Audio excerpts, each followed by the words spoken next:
zone touchdown, Nebraska. Nebraska wins its 5th national championship. Giving you an inside look at everything going on in Husker Nation. This is the KLIN Husker Hour. Kicks and deals the 2-2 pitch. Swing and a miss. Strike 3. Jackson Brockett has the first 9-inning no-hitter for the Nebraska Cornhuskers since 1954, and he did it on his 12th strikeout. Sunset got it! Underdog and then one! Exclamation point! Pump the brakes! Now your hosts, KLIN contributor Cole Stukenholtz and sports director Nate Rohr.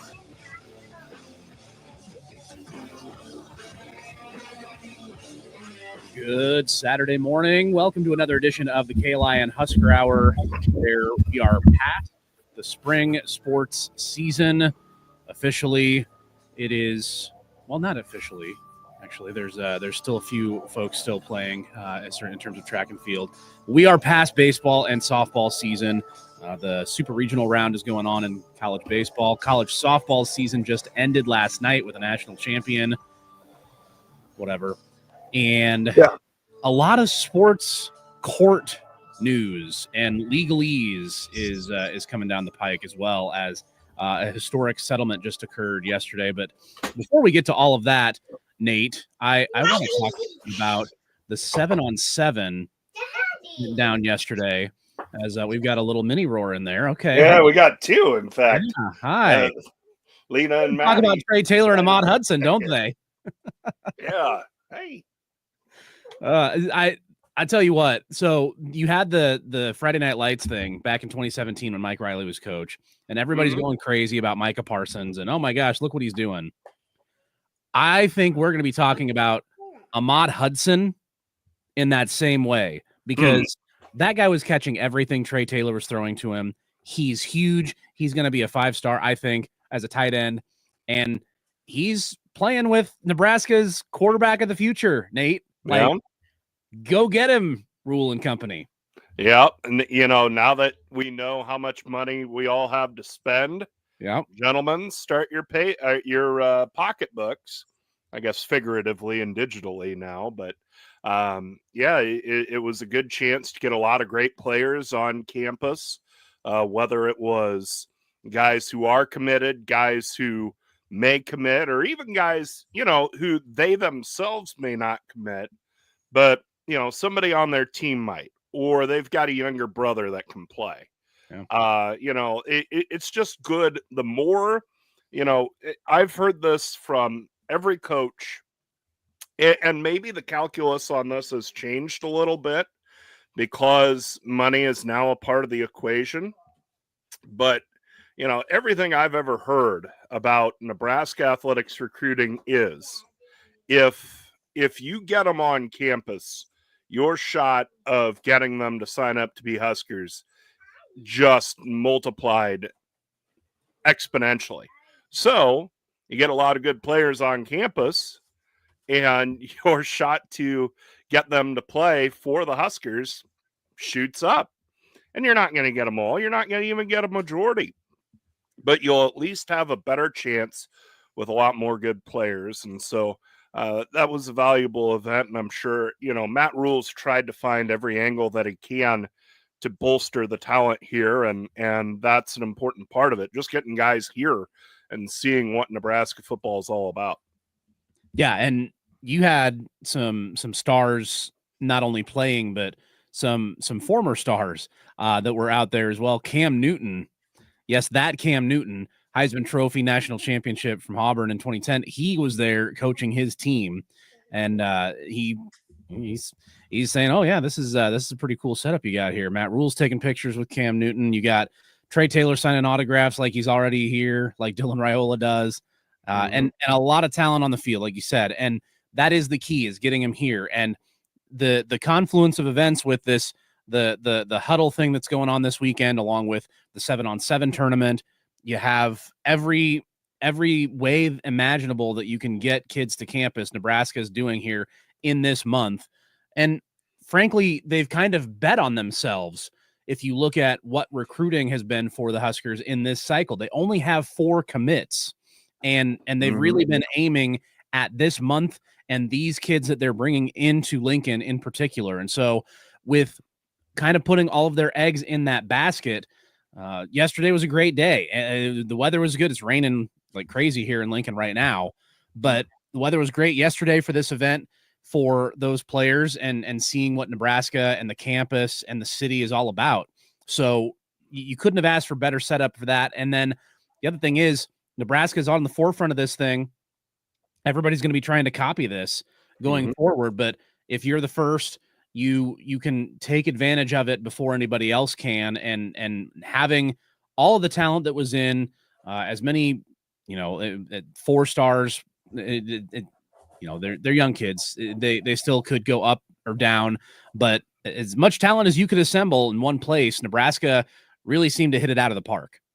Yeah. And say what you will about how this Nebraska coaching staff has gone about its business, but they're going to do everything they can to try and get great talent here and to try and get the jump on people here. And that's utilizing Nebraska's great resources. Nobody has ever questioned where, the resources that Nebraska football has at its disposal, right? I mean, you've always had great fan support. You've always had plenty of money behind you. You've always had plenty of interest behind you. But how do you use it? How do you get advantages? How do you get edges? And Matt Rule and his staff have constantly looked for that. And yeah, this year's recruiting approach is a shift, really, in how they've gone about trying to build this roster, because they've typically signed normal classes. It's felt like they've had most of it wrapped up June or July, and right now it feels like it's at an earlier stage. But you also feel like this coaching staff's sort of recalibrating everything, right? All 3 coordinators are new, a lot of new position coaches, and in that recalibration, whether it is just sort of the natural progression of things, because early on, you don't know what the landscape is like, especially if you're Matt Rule coming back from the pros to college. You don't know where the talent is. You don't know how classes have been distributed as far as signing guys early, leaving holes in the portal, things like that. Well, now he does. And now he understands that, look, we need to swing a little bigger. We need a little higher level talent. That's the sort of player that's going to win, to carry last year's theme, chasing 3. If you've got a little better talent, then that guy gets you 3 before you need to be chasing it, right? Like it's just about boosting the entire talent level of the program and trying to raise the entire level of the thing. And it's also one of those deals where it kind of becomes a self-perpetuating cycle, where as you bring in great players, more great players go, geez, I want to play at Nebraska. And so I think it's the next stage of how this program goes about it. It's an interesting time to do it, because you look at it and, I mean, he has sort of that first wave in of his guys. The vast majority of the roster is guys he recruited, and he's trying to backbuild now with great players who are freshmen, who are, going to be freshmen next year and so on, and trying to push that ceiling up all the more. So It makes sense. Obviously, the devil's in the execution, but I get entirely how they're going about this. And the one caveat here, though, is he's doing this in a year where the in-state talent's pretty good, and it's a risk. Great coaching involves risk. As your shirt says, real men go for 2. You've got to take risks at times, and the risk here is that in the pursuit of great, you let a lot of good leave the state. So it's a gamble, but like I said, it makes sense to me how he's going about it, what he's trying to do, and how he's trying to build up the talent level to where this team can get where everybody wants it to go. Yeah. Yeah. They had the Memorial Stadium was crawling with 4-star prospects. Just like there's Roar kids crawling over Nate Roar right now. If you're watching the video stream, if not, get to it. We've got it up on the KLIN YouTube, Twitter, Facebook pages, also the Husker Hour Facebook page. We've got 9 of our friends watching in now. I think we got up to about 70 or 80 by the end of the hour last week. And Nate, as you were talking with, the approach that Rules got and kind of betting on themselves, and this approach now is it's a little what he's been able to do at Nebraska is a little bit different from what he did at Baylor and Temple, in the sense that the transfer portal was not available to him back in those days. The NIL piece was not available to him in those days. Now, those pieces have been able to allow him to kind of supplement the existing roster. The other piece of it is the transfer portal has meant that he hasn't had to rely on the guys that they brought in, that him and his staff brought in right away, and turn the program over to them immediately. This season, I think you're going to start to see the shift where it's a lot of the Rule players that they brought in. You'll have maybe a couple contributors that are Scott Frost recruits, but a majority of this season and beyond is going to be Rule. Plus, with the event with high schoolers yesterday and the way they're trying to approach this recruiting class, they're leaving their options open in terms of both, hey, we can take a lot of kids later because we don't have a lot of guys in the class right now, number one. And number two, they're also leaving their transfer portal options open, because you never know these days. Guys can come back around. Guys that are in-state kids in high school now that leave and go somewhere else. How often do you hear, oh, this guy's in the portal because he wants to go home? We'll talk about baseball in a little bit. Caden Brumbaugh from the baseball team, he left the program, hit the portal. He's going back home. He's going to Oklahoma. And he started his career at Oklahoma State. So he's kind of making the rounds down there. So that's the element of the transfer portal too, is so often those guys, quote unquote, come home. You can kind of have that element to it too, where you're not getting them in the class in terms of an in-state Nebraska kid in the 26 or 27 class necessarily, but those relationships are still there. You're still staying in contact with those players, and if something doesn't work out wherever they go, they can always come home. Yeah, no doubt about it. And even the 7-on-7 deal last night, even if they, and maybe that's what these guys are thinking, that even if they swing and miss on a kid who just gets the stars in his eyes and goes, okay, I'm going to Alabama, I'm going to Georgia, hey, maybe it works out for them and they have a great career and good on them. But, guys, as we well know, people don't end their college career where they started. So even if you swing and miss on a kid the first time, you can get them again. There's a shot at them again. Now, you don't want to totally build your recruiting understanding that way, but you do have to understand that, look, we need to build as many relationships as we can to pull in as much talent. And you're right that so often, even guys that leave, they can be a great in-state player and play pretty well at Iowa State. And as we move into the brave new world of college football, one school's going to have a lot of money and one school's not. And the one school with a lot of money is Nebraska. And so, the dark arts of building your football program moving forward is saying to a kid that's pretty successful in that first year somewhere else. And obviously you, the program, never say this, but the word gets to the kid. Look, you can make a certain amount of money if you come home. But especially as we limit rosters, as we reduce the number of people that can be involved, you need immediate impact now from more guys on your roster than you used to. You can't stash guys.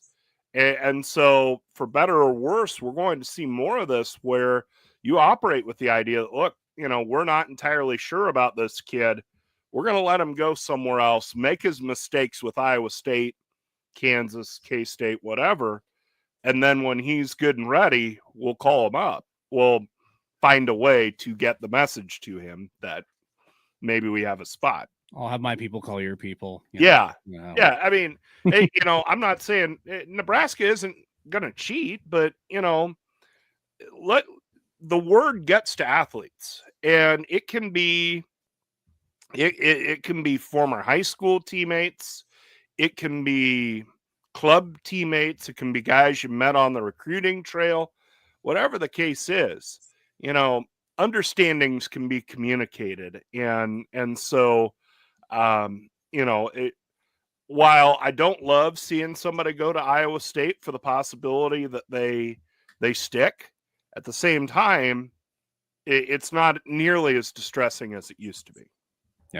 Yeah. It's a brave new world. We're going to dig a little bit into the House settlement and what that means for Nebraska, what it means for other schools. There are some key important details that would really apply and may help Nebraska in certain steps.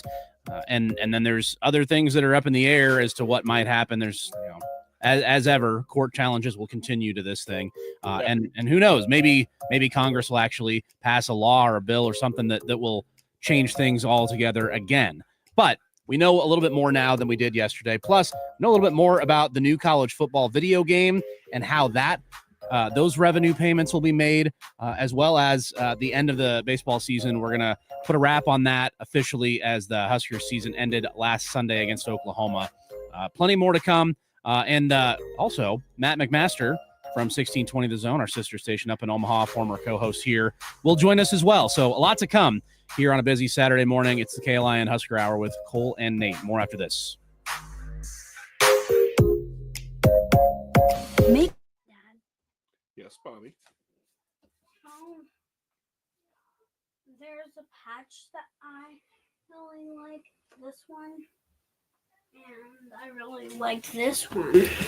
Okay, so those are from the Royals postseason run, so they would wear them on their jerseys.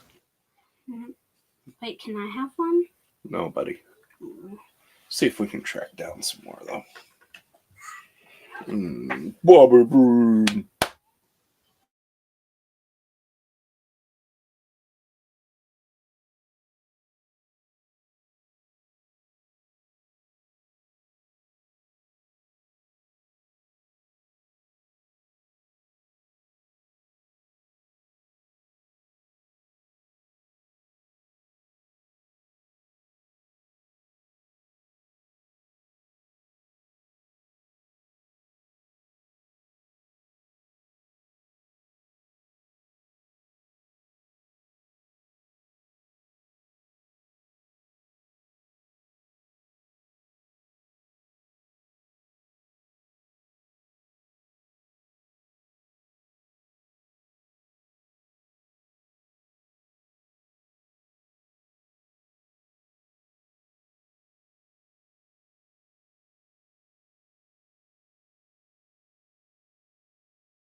Giving you an inside look at everything Huskers. This is the KLIN Husker Hour on 1499.3 KLIN.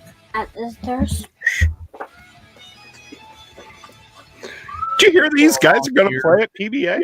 Rolling along here on your Saturday morning. It is the KLIN Husker Hour with Cole Stukenholtz and Nate Rohr. We'll have Matt McMaster alongside shortly. Nate, let's dig in a little bit into this House settlement as it will affect colleges going forward. It is officially approved as of last night. The judge finally put her stamp on it. And now there is essentially, I don't know if you call it a salary cap. There's a $20.5 million limit to revenue that the university can share. It is tied actually to a percentage of your athletic budget. So smaller schools won't be able to spend that much, but all the Power Four will. And Nebraska certainly included in that. You will have the exceptions made for the student athletes who are already on the roster, so they won't count against the roster limits.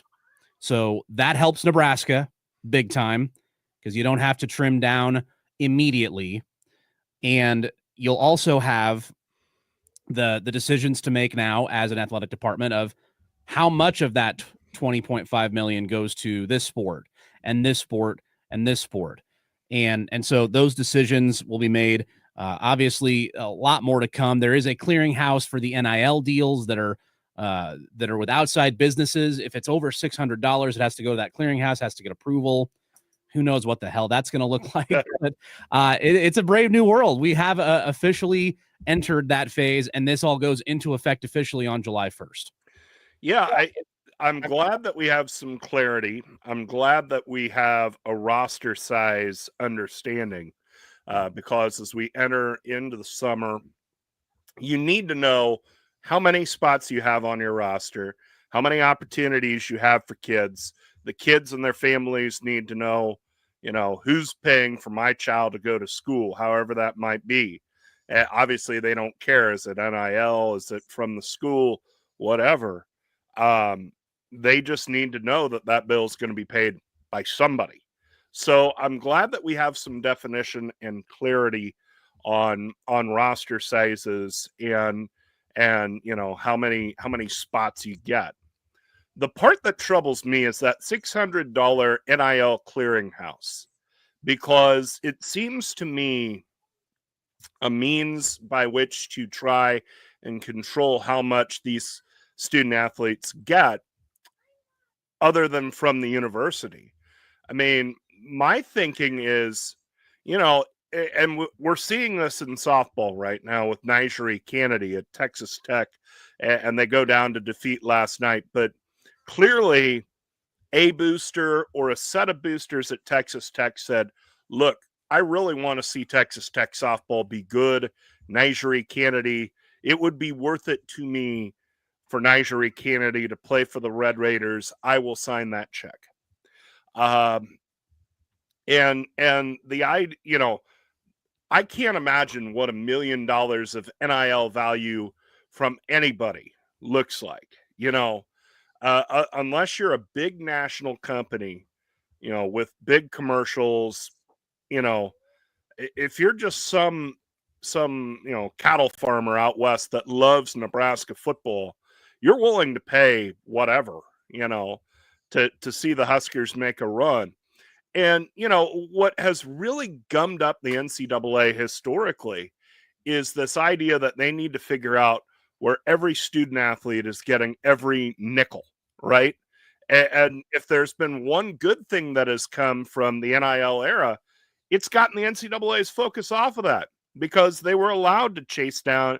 If somebody wanted to walk up to you with a gym bag full of hundreds, that was fine. And you know what? It ought to be fine. You are in the economy as it's set up. You are worth what somebody else is willing to pay you. That's just what it is. Yeah. And we don't sit there and say, okay, an NBA player, if he gets an endorsement deal for more than $600, it has to go through some other entity. The one part that might be good about the clearinghouse is that you get some assurances, some guarantees that if I say to you, I'm going to pay you $1 million, $500,000, 250,000, 100,000, whatever it is, that it actually gets paid. But I hope that clearinghouse doesn't turn into a way to restrict athletes' ability to make money, because it shouldn't. I mean,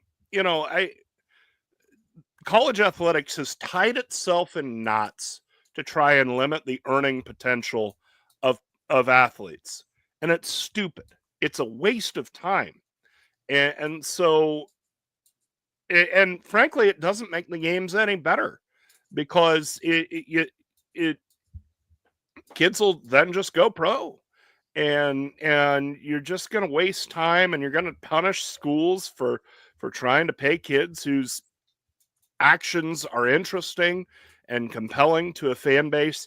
So I hope that part of it is the lesser part of it, but I worry the NCAA and the schools will sit there and say, okay, we can use this as a means to control costs and keep the pool of money available to student athletes to just the 20.5 mil that is out there. And that sounds like a lot, but divvy it up over 100 and some odd football players, divvy it up over 15 basketball players.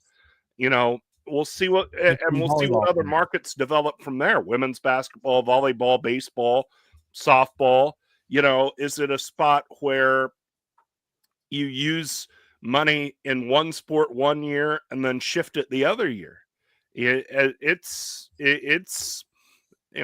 athletic directors are going to have a whole lot of decisions and tough decisions, because while the pro sports element of it makes sense to a lot of people, hey, pay your people, distribute revenue somewhat evenly, the New England Patriots don't have to worry about the Boston Red Sox payroll, Yeah. and the Royals don't have to worry about the Chiefs payroll. Well, in college athletics, you got to worry about all of them. Yeah, no, that's a good point.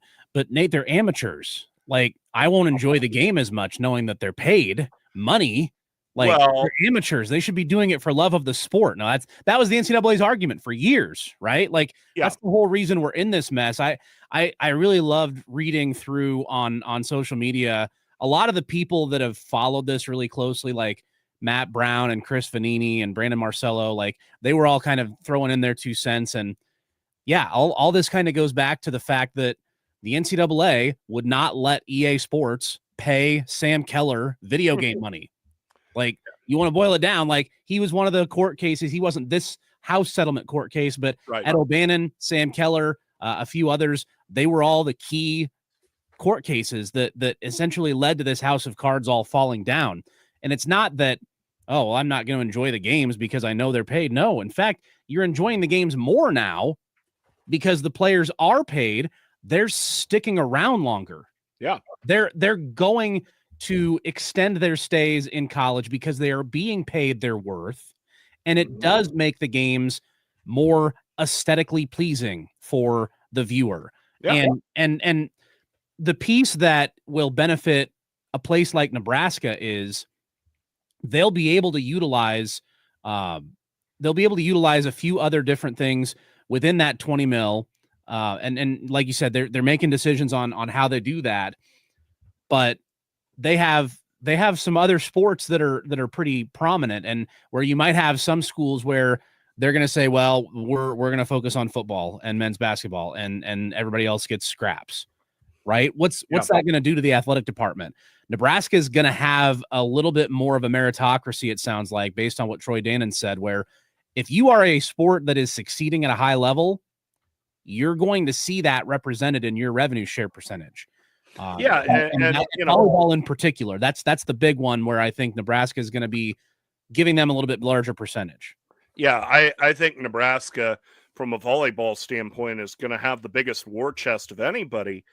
And not for nothing, they're the only program in women's college athletics that turns a profit. Yeah. So they're the, Danny Busman Kelly, and before her, John Cook, if John Cook was the one going to Troy Danon to advocate for his piece of the pie, he said, look, return on investment. If we're good, we'll turn a profit.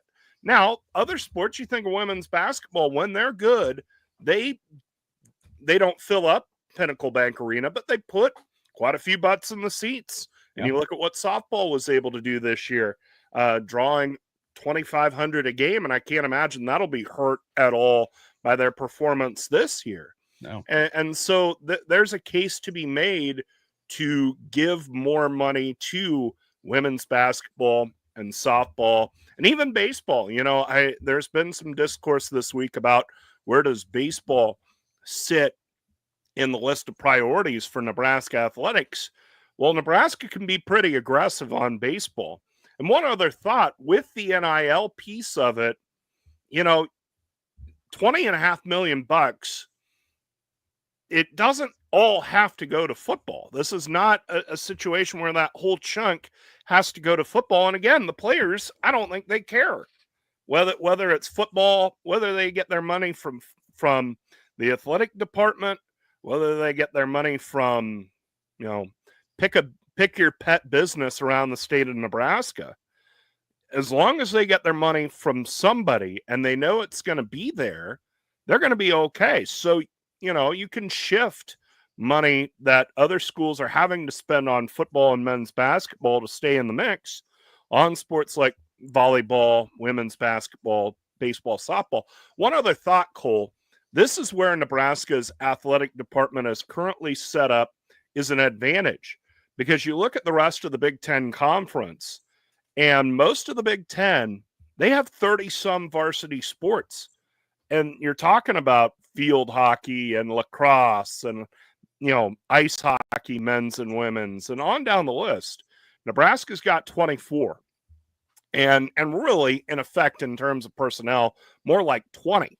So as a result, that's fewer mouths to feed. That puts you in an advantageous position in your conference. And if you can succeed in your conference, then you can go on to the national level. So I think Nebraska is set up well for the next stage of college athletics. It's just a matter of making the right decisions and putting themselves in the right spots.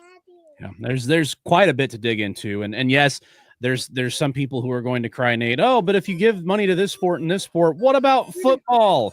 Yes.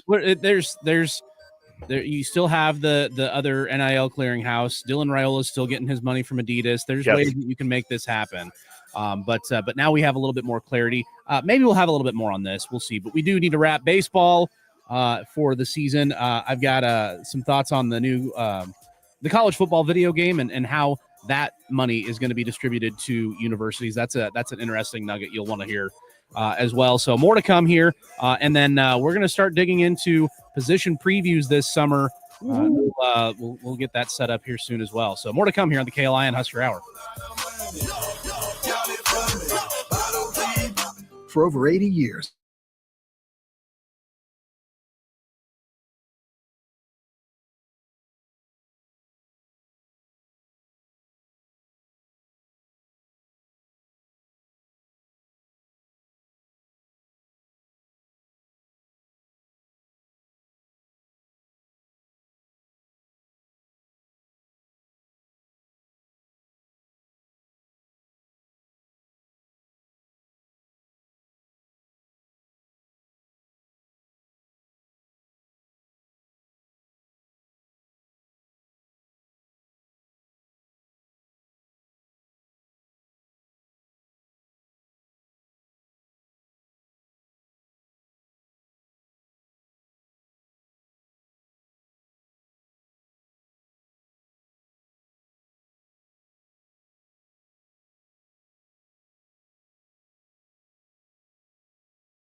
complete review of the Huskers news this week.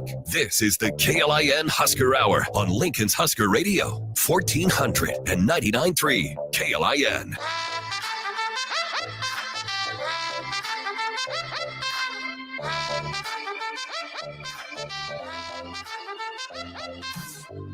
Continuing on here on the KLIN Husker Hour, as the College World Series is almost set. It'll be set here in just a couple of days as all those college baseball teams will descend onto Omaha. Well, this weekend it was a lot of high school football athletes descending upon Lincoln, Nebraska, and getting the Battle of the Boneyard 7-on-7 tournament. There's a huddle event this weekend as well, a huge recruiting weekend. And I wanted to bring on an old friend to chat about it a little bit. It's Matt McMaster from our sister station in Omaha, 1620. Matt, good morning. Good morning, Mr. Stukenholtz. How are you? I'm doing great. How are you doing? I'm doing incredible. Up and early, bright and bushy-tailed, incredible. I'm telling you right now, everybody's been telling me been like fear mongering me about the whole, once you get into June, the sports months, it's not a lot going on. It's going to be hard to think to talk about. Every weekend seems like more and more things are going on, not only nationally, but locally. I mean, like it's been absolutely incredible. It's just, we're always having content. We're always having things to talking about. So I'm very happy, very entertained right now. If there's one person that I don't worry about having something to talk about, it's Matt McMaster. Don't you worry. You're good to go. Hey, yeah, go ahead. I was one of the things that we've been talking about is the 7-on-7 tournament, the Battle at the Boneyard at Memorial Stadium. And hey, Husker commit Trey Taylor, his team won the whole thing. He's throwing to an alien, Ahmad Hudson, who's going to be probably a 5-star tight end. And it was the stars were out. Cam Newton there coaching his team. Yeah. Nico Yamaliava's dad is there. I don't know what, So I don't know what your thoughts are. Like, it seemed to go pretty well for Nebraska, like basically exactly what Rule and his staff intended. So I was there. I made the trek from Omaha to Lincoln, in part because Steve Sipple, shout out of Husker Online, came on our show and talked about how great Trey Taylor looked and how legitimate of a prospect he thought he was. And so I thought that was enough to get me down to Lincoln to see him play tomorrow. And I don't want to like drink the Kool-Aid and like get everybody excited for a guy who probably won't play until 2029, but it's legit. It's legit. I mean, he looked really good yesterday. He was super impressive. And I think what caught me off guard, Cole, wasn't necessarily the throwing power, but it was the touch that he had. I mean, it was, he threw multiple out routes from the right hash to the opposite side of the field, to the sideline, and was hitting guys in stride routinely and had some really, really incredible deep balls. And you brought up Ahmad Hudson, I think he's 4-star. He's a 4-star right now. Yeah. He's going to be a 5-star. I mean, it's not only his ability to run routes when you're in the green zone, meaning like the 35 to 45 yard line, but when they got into the red zone, 15-yard line, 10-yard line, it just seemed like no matter where Trey Taylor was able to put it, Ahmad Hudson could bring it down. So I know that. When did they do Friday Night Lights in 2017? The Micah Parsons one was 2017. I had somebody tell me, yeah, that's this year's Micah Parsons. Mm-hmm. That's kind of, Ahmad Hudson is the guy that everybody in a couple of years are going to be talking about. He was here. He was doing this at this camp. It's just, you hope that he doesn't end up at Penn State, and then maybe somehow, some way you get him here to Lincoln. And I'll tell you this, Trey Taylor was talking to him the entire time, very chummy with him, very friendly with him. It was clear that, they get along well and they were laughing it up. But I think Trey Taylor knows that he probably wants to throw to that guy in pads on Saturdays in Lincoln. What constitutes success? When we look back on this, in a month, 2 months, sure, next summer, what would it take from this to where you would look at it and say, you know what, that idea, that ploy by the Rule coaching staff worked? Yeah. First off, Nate, great talking to you, and I want to give you a shout out. You did an incredible job. Thank you. In Knoxville with the softball and the entire softball season. I know it didn't end the way that we wanted it to, but I just wanted to congratulate you on all the great work you did. Sure. I have an interesting answer to this. I already think it is a success. I don't think this is one of those things where, if they get 4 guys or if they get 5 guys or any of these guys end up committing, it's a success. I think it's a success already for 2 reasons. Number one is they took something, they looked at the picture of recruiting and they said, how can we be different? How can we accentuate this program? How can we get more guys to know about Lincoln? Because that's their recruiting, and they don't really have a pitch, but their strategy is, we need to get people to Lincoln. Once we get people to Lincoln, they'll realize how great Lincoln is, how our facilities are, how great Memorial Stadium is, so on and so forth. And they did that, and they did it in a creative way, and they did it in a way that nobody in the country has done before, and they did it in a way where there's an expectation that more colleges around the country are going to do events like this. And so the fact that they were creative, the fact they created something new, the fact that they got all of these, I mean, there were some legitimate 4-star, 5-star athletes at Memorial Stadium, and the fact they did it in an outside-the-box manner, I think it's a success. And it was incredibly well organized yesterday. Matt McMaster joining the Husker Hour show here from 1620 in Omaha, chatting a little bit about Husker football. Matt, with the season just a couple months away from getting to fall camp and into the really, close to that Cincinnati game time frame, we are going to be kind of focusing in here this summer on each position, Nate and I. And I wonder what your thought is. What if you had one position group that you could just wave a magic wand and say, all these guys at this position are going to play at an All-America, all Big Ten level. Yeah. Which one would it be, and which one would be most critical to Nebraska's success this season? The D-line.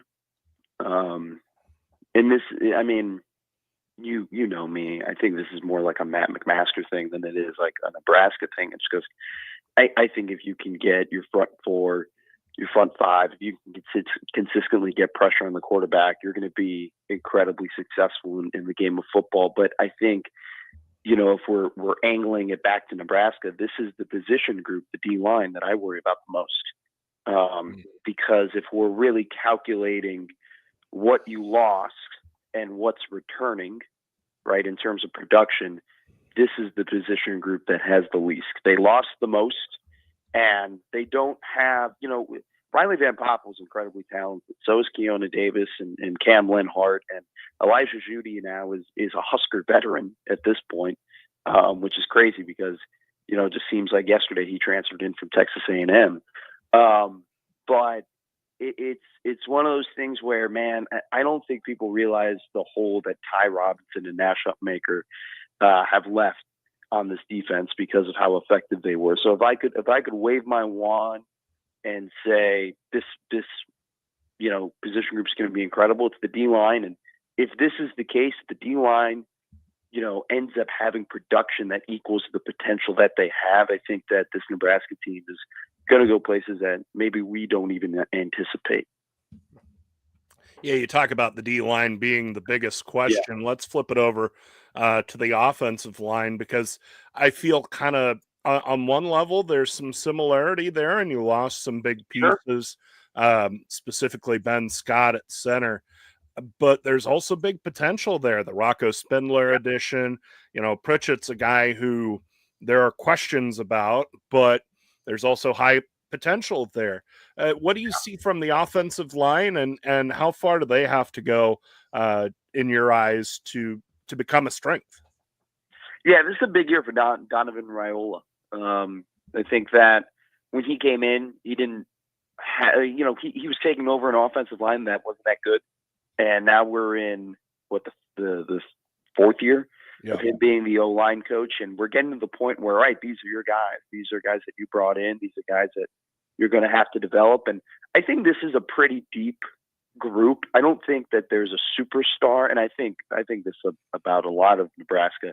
There's obviously not a superstar on the O-line, but there are a lot of guys who have played football and who have played at the position that they're going to be starting at. I think Rocco Spindler was an incredible pickup. I'm excited to see what Justin Evans is going to do at that center spot. We'll see who takes over one of the tackle spots. But Elijah Pritchett, I saw a mock draft, because I'm a psycho looking at mock drafts and for 2026 before the college season begins. But I saw a mock draft with Elijah Pritchett going in the first round. He is a 5-star prospect for a reason, and a guy who can develop into a high-level offensive lineman. So I am optimistic, Nate, because there's a lot of pieces, and I feel like there is a winning combination out there for Nebraska to have. I don't know if that combination, I'm not going to be like, well, this is that combination. This is what I think is going to work. That's Donovan Raiola's job. But I think I'm definitely more optimistic about the O-line than I have been in the last couple of seasons. Matt McMaster from 1620 joining us here. Matt, before you go, I want to get a baseball question in. Their Sure, season go ended ahead. up finishing on Sunday against Oklahoma in blowout fashion, unfortunately. In 60 seconds or less, give me your pitch on what the expectations are for the baseball program and whether that's a bare minimum every 3 to 5 years, every single season. What should we be expecting from Will Bolt's bunch every year?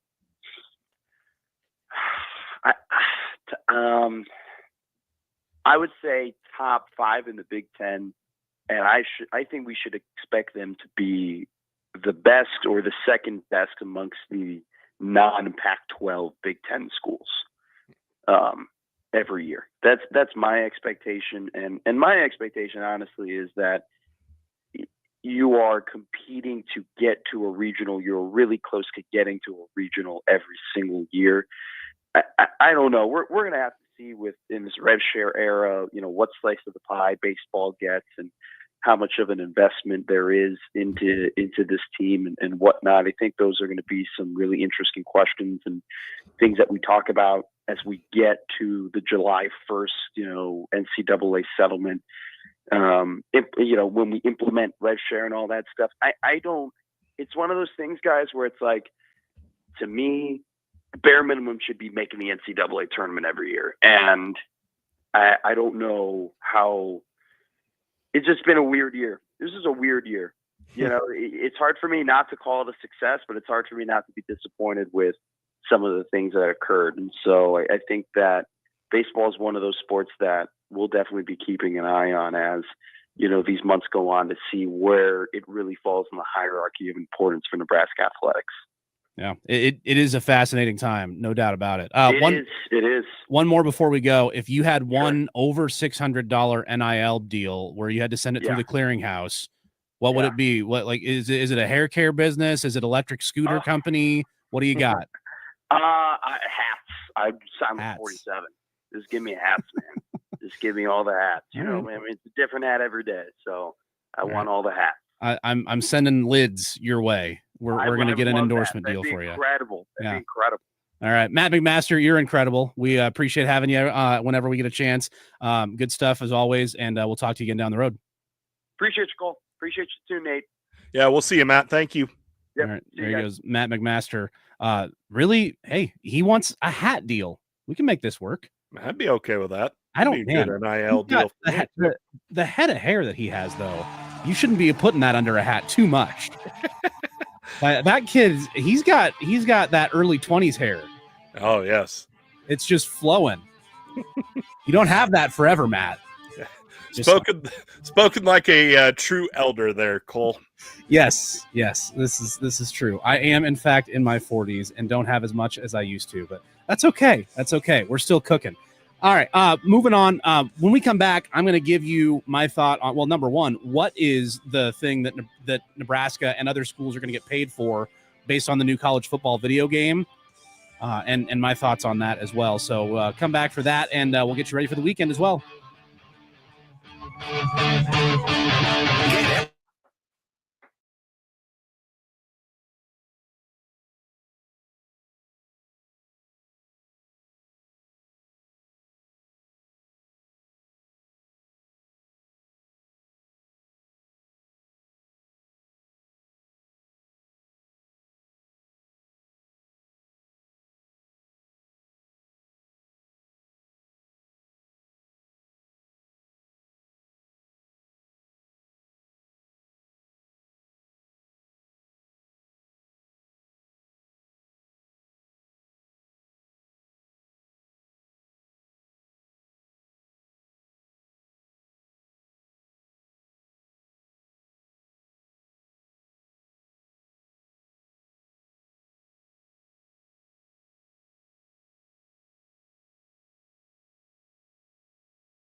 Husker football, basketball, baseball, and beyond. This is the KLIN Husker Hour on 1499.3 KLIN.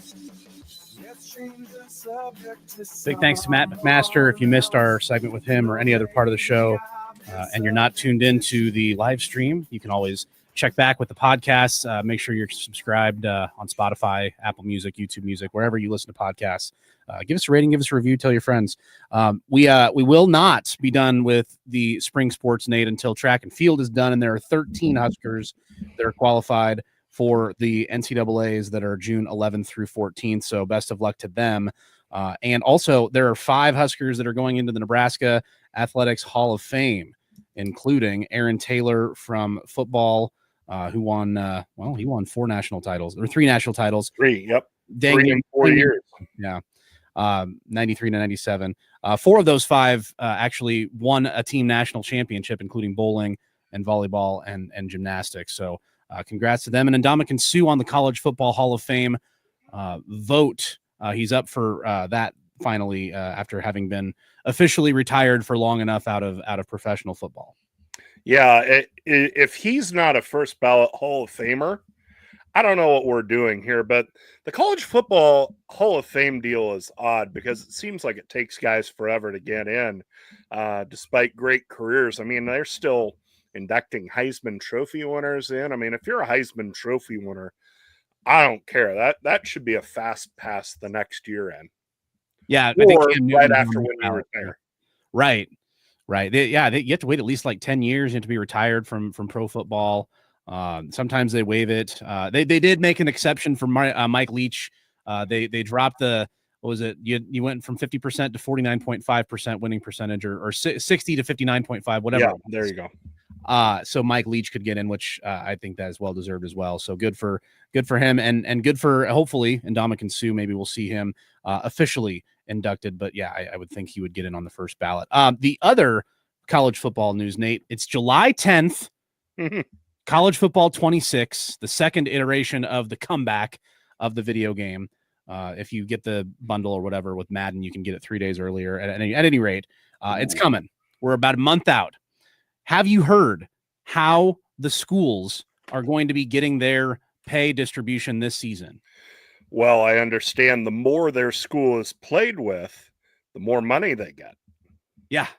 Yeah, that's pretty much it. It's wow. Last year they did this tier thing where it was tier 1, 2, 3, and 4 based on the last like 10 years of your team success. And Nebraska was in tier 4 because they had a little bit of a down decade. So the moral of the story, Nate, if you are getting this video game and you're a Husker fan, you need to be playing with Nebraska all the time. Yeah. And never against Iowa or Wisconsin or anybody that you don't want to have money, because then I don't know if the opponent. Yeah, I don't know. But here's the thing. Like, if you play a 12-game schedule as Nebraska, in theory, you're putting 12 tokens on the Huskers, and then one on Cincinnati and one on Akron and one on FCS South, because they won't have Houston Christian in there. Yeah. And then so on and so forth. Might I speak to the children of Nebraska for just a moment here, Cole? Please. The thousands that are listening. Children of Nebraska, this is your time to help your state's football team, your state, your athletic department. Don't pick a team because you like their uniforms, or you think their stadium's cool, or you think their fight song's cool. You have a duty as likely unemployed vagrants over the month of July and a little part of August. You must lock yourself in the basement and play as much college football on PlayStation, your gaming system of choice, as Nebraska. Your state demands it of you. Honestly, this is something like where the athletic department, statement over, by the way. This is where the athletic departments, should incentivize it. Like, if you play, surely they're getting the data from EA. If you play a certain number of games as Nebraska, you ought to get concession stands discounts, gear. The person who plays the most as Nebraska should get a trip to the bowl game, right? Something like that. Yes, I like it. I like it. Hey, if nothing else, kids, do it for us who have to work for a living. Yeah. Right? I can't be playing PlayStation while I'm out there working. So Me neither. yeah. All right. Well, hey, I will get my 11 and 9-year-old on it. They'll be playing while I can't. You know, they'll take shifts during the night. It's just, you know, who Yep. needs sleep? Constantly. You're young. You don't need that. You don't need All right. sleep. All right. Message to the kids delivered. Hopefully they get that message. Nate and I are back to wrap up right after this. You're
talking with current and former Huskers and those that cover the Big Red. This is the KLIN Husker Hour on Lincoln's Husker Radio, 1499.3 KLIN. Well, Nate, we alluded to it earlier. Obviously, Husker Baseball is over and done with as they fall in the Chapel Hill Regional to Oklahoma. But a lot of portal news. You've got upwards of double digits of players that have left the program. Caden Brumbaugh, Riley Silva, Robbie Bolin, Cale Frost. But we did hear Joshua Overbeek is coming back for his last season, recovering from that broken ankle. So a lot of work to do in the offseason for Will Bolt and his guys. No doubt about it. And, you think of this season it had such wild swings, and it had the great upswing with the Big Ten tournament and really a big downswing with the end of the regional and now the transfer news. So you're hopeful there's a big upswing coming. Yeah, and keep an eye also out for whether Mason McConaughey decides to come back for one more year, maybe transfer, maybe go pro. That's a big decision to watch as well. All right, that's going to do it for us. Thank you very much to Nate Rohr, Matt McMaster, and Kenny Larrabee. I'm Cole Stukenholtz. We will see who makes the College World Series this weekend. And by the way, horns down. Congratulations, Texas softball. You won. Whatever. All right, that's going to do it. Go Big Red.